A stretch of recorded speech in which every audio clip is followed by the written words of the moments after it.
Greetings, beautiful people. Welcome to Inspirational Spotlight.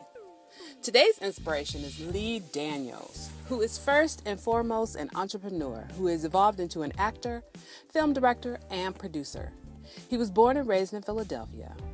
And Lee knew early on that he was gay, but it caused some rift in the family because his father, his police officer father, wasn't comfortable at all about the situation and also was known to have reacted very violently.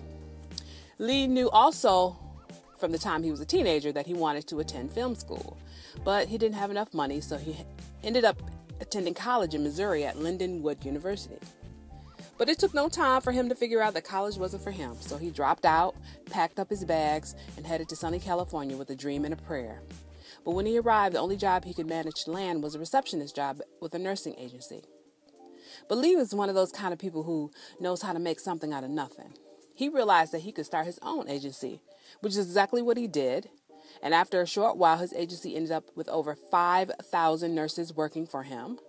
Still yearning to work in the film industry, he ended up selling that business for $2 million so he could establish Lee Daniels Entertainment.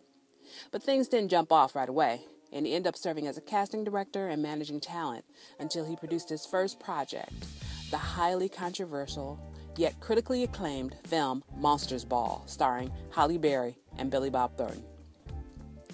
Lee is well known for experimental cinema with an edge. His films include The Woodsman, Shadowboxer, Tennessee, Precious, The Paperboy, and coming out in the next week or so is the much-awaited film called The Butler, a look at the life of Cecil Gaines, who served 8 presidents as the White House's head butler from 1952 to 1986.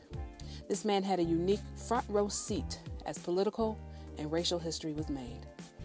Now, Lee splits his time between LA and New York and is raising his niece and his nephew, both of whom he has adopted. Lee Daniels said this in an interview: "When I make movies, I don't ever go out there to please anyone other than myself. I never try to make a film for the masses. I just try to tell my story. Here's the thing. I think the media underestimates the intelligence of the moviegoer. We need to be fulfilled. People want to sit back and think. And I try to make people think." Lee Daniels, today's Inspirational Spotlight.